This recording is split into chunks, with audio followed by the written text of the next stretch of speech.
because religion is a path to God. What are you calling God?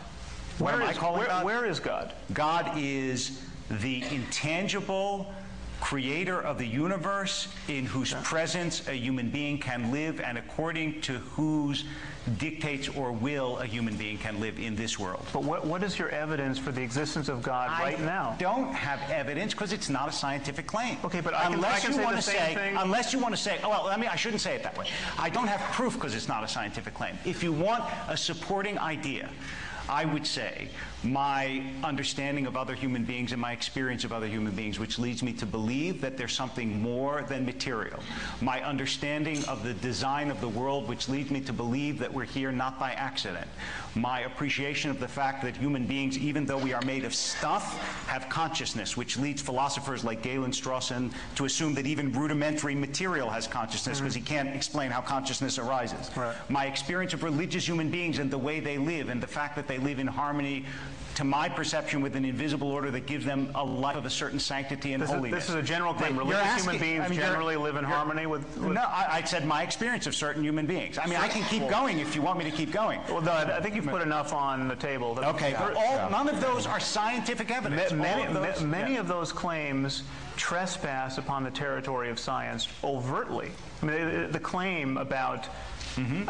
Your understanding other human beings being suggestive of a divine artificer. Is that a scientific claim? Absolutely.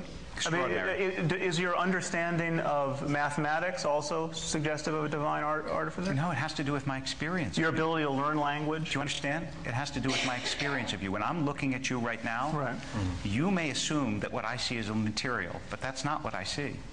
And it's not what I believe. And I think I understand it's not what you believe. There's something in you that is more than you believe.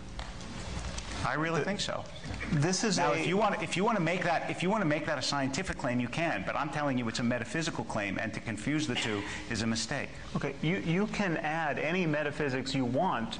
Thank you. By that means, I mean, I can say, I see you as a reincarnate personality, and I think you were probably I was someone famous on Atlantis. Yes.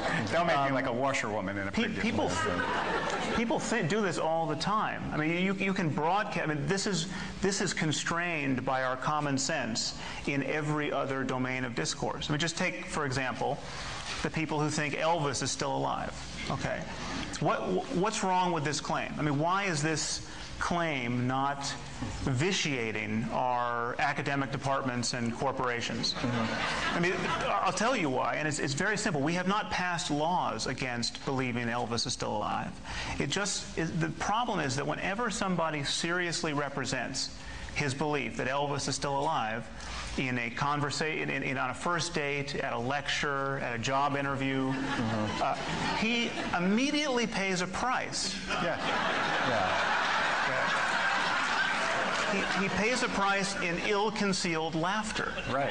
Now, surely you can agree with him. That is a good thing. Then he could rattle on about, this is not a scientific claim, this is a matter of faith. You know, when I look at you, I see you might be Elvis. I mean, he could do this. Except that